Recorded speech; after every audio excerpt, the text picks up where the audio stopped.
Honorable Congressman Stutzman, Mr. Kimball, ladies and gentlemen, thank you for attending this event.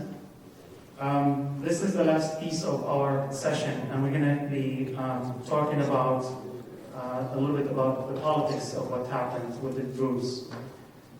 You see a map here next to me. The Druze represent less than 2% of the Levant, but they have been crucial in shaping the history and the politics of the region. We have only 15 minutes left, so I'm going to be talking to my panelists. Dr. Ashraf Amatori, he is the Druze Nexus Director of the think tank.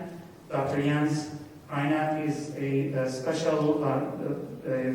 specialty is in human rights violation in the Middle East and documentations. He sits on the Druze Nexus think tank council. And we all know Mr. Tim Ballard with his humanitarian work, and his work has been, you can see it in the movie Sound of Freedom. So I'm going to start, we have a very good time. My first question to Dr. Amatori, can you give us a quick update on what's going on in Swaida in the last several months, please? What happened in Swaida is, according to many United Nations organizations, human rights, and many paper reports, raised to ethnic cleansing of Druze people. They were targeted sexual violence against women.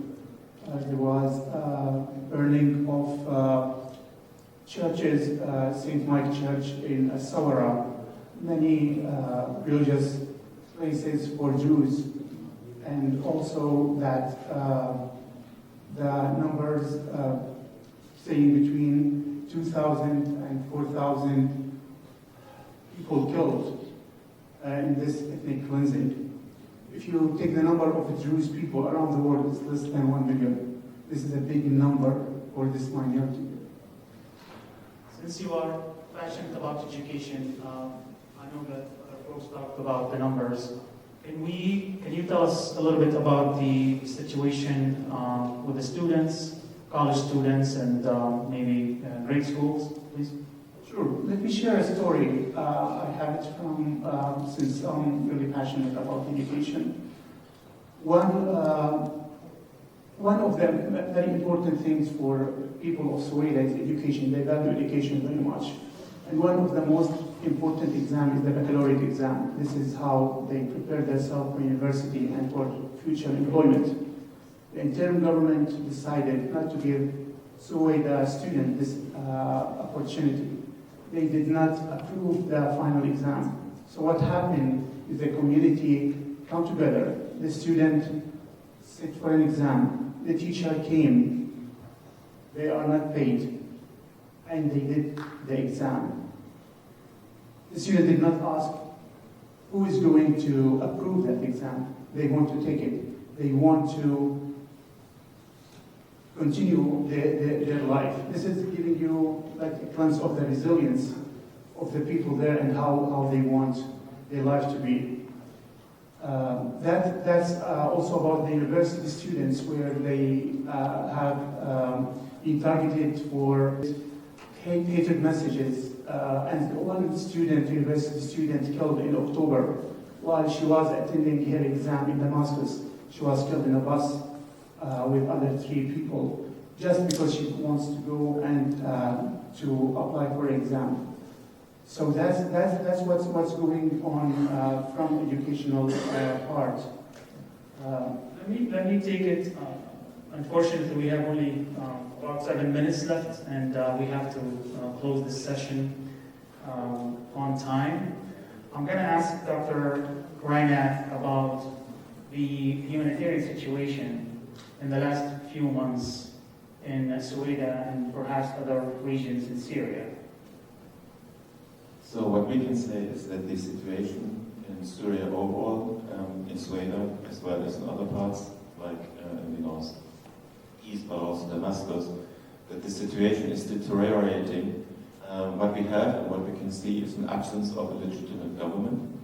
systematic corruption and fraud, extremist legal frameworks, the integration of extremist actors into the military without oversight, security force complicity, also with the abduction of women, as well as, for example, the Damascus church massacre, deepening destabilization, centralist government failures.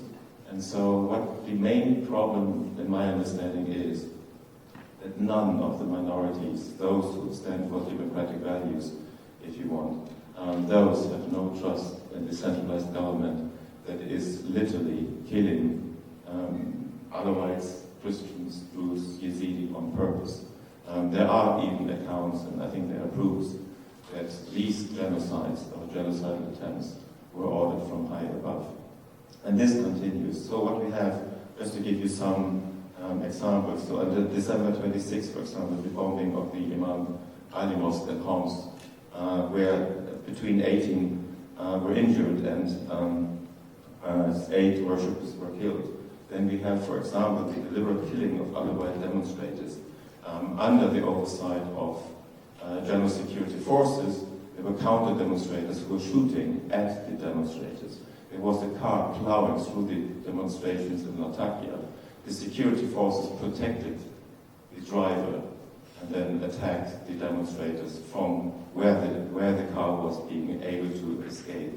There was a kind of blockage, for example. So there's clear evidence that the general security is always saying we can't do anything. That's also what the government is saying, but it's in the interest of the government to kill the minorities who stand up for democratic values. This is one of the major problems why this government cannot be trusted, and we need to have thorough documentation on these atrocities so that the victims, and I believe all the Alawite families, all the Druze families, the Yazidi families in the past, but also now again, as well as Christian communities, have victims in their families. And I think this needs to be heard and this needs to be documented.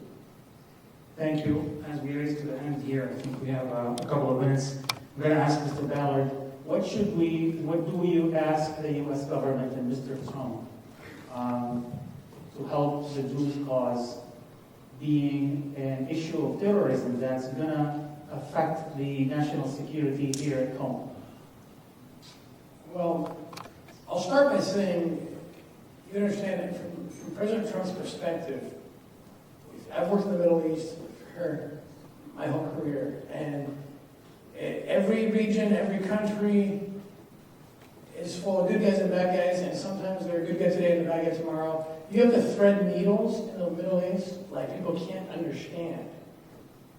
The reason I left the government over about 15 years ago was so that I could serve governments in a way that they couldn't serve themselves.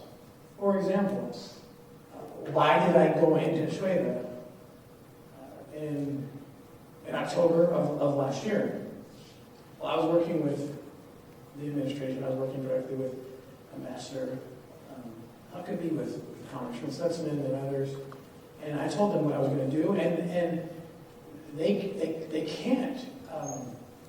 They couldn't send somebody in from State Department or CIA, because if something goes wrong, you could be in World War III. But I represent. I got asked by a congressman. I gave a briefing that Congressman Stutzman had set up before my second trip into Syria, and afterwards they came up to me and said, "Who do you work for? Do you work for the Department of State? Do you work for the DoD?" And I said, I just work for Messiah, because with Messiah, if you work for Messiah, there's no deep state, there's no red tape, and the retirement benefits are pretty okay. So, and she laughed. They laughed, but it's also true. We can do things they can't do, but we help them to do the right thing. So I'm going to answer your question. So what we did, we were waiting for the right time to go into Swaida. The first time we went into the outskirts, but the second time we were going to go into Swaida. We had to go through ISIS, right? Because they had no place to besiege. It was a very crazy operation. But we knew that they've got to protect us because what I told you earlier. So why did we pick strategically that time? Because the United States government had watchdogged over and had kind of monitored an agreement between Jordan and between Syria. It wasn't a fair deal because the Druze weren't represented, the Alawites were represented in this deal. Okay, but still, we'll do what we can with it. The deal said that if the regime cannot control themselves or control ISIS, and if they launch any other strike against anyone in Swaida, then that gives the United States government the authority to work with the Red Cross and establish a humanitarian corridor out of Jordan into Swaida. So once I got that, I went to Israel. Why? Because I wanted to go prove that because I knew they were violating it every day. But I needed to go prove they're violating it. Because once you get just a video from someone in Swaida isn't going to take, isn't going to have much credibility with it because people aren't even paying attention. But I just came from Congress. I told Congress, I'm going to go prove that they're violating the ceasefire. I'm going to go and destroy that. And I said, you better help. You better, if I get killed, you can become my wife because you set the corridor up because they're violating it, the ceasefire. So we went in and got the evidence. I went directly on the ground so I could get it myself, directly from Sheikh Abu Salman Abu Tim. I got he handed me the evidence, and then I took it to the embassy. I took it to Jerusalem. I gave it to Ambassador Huckabee. He gave it to Vice President, and President Trump got it. And we saw action. Okay, we saw some missiles drop. That was good. But I haven't seen the corridor. Where's the corridor? The United States government has the authority right now to establish the corridor. I hope I didn't risk my life for nothing. I went in to get the evidence to prove the ceasefire had been violated, which triggers the clause in the agreement that says the United States government can now grab the hand of the Red Cross and establish a corridor. And so at this point, it's like, look, we're doing what we can do. Let's make sure everybody knows that President Trump now has the authority to establish a corridor, because I think once we establish the corridor, it has also the natural, just inherent benefits that come with that. Who's going to establish it? Well, I would think the U.S. government, and that we have a military presence there already. So get out there and establish it. You see if you think ISIS is going to try something. If there's a corridor that's being secured by U.S. personnel, I don't think so. I don't think they'll think about it. And so you establish the corridor. You line it with, secure it with U.S. assets. It's not hard. We already have assets out there. You don't have to put that many out there.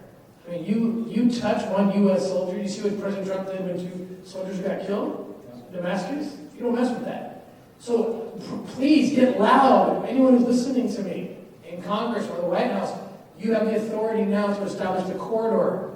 Don't make my life-threatening mission for nothing. I went and risked my life so I can prove to you that you now, I give you the evidence you need to establish the corridor. Let's start with the corridor. It's simple. Start with the corridor. It's authorized, and then that will then bring forth.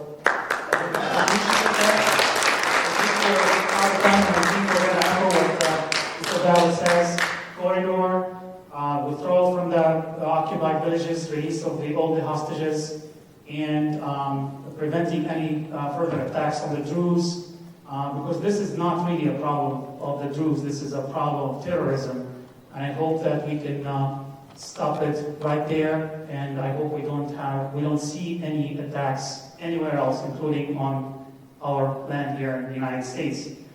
Thank you all for attending the event. I really appreciate you guys came from different regions and even from Canada, guests from other states. I wish we had more time to discuss and have questions. I'll give the microphone to them. Thank you. Just while Jane is coming, the history has taught us that when minority is targeted, the terrorism is not contained in one small area. When minorities are a low-cost target, history told us many times that will not be confined in one geographical area. So I agree with you 100%. Saving the Druze is saving the world right now from terrorism. Thank you, everybody. Thank you, Dr. Bassem. Thank you, panelists.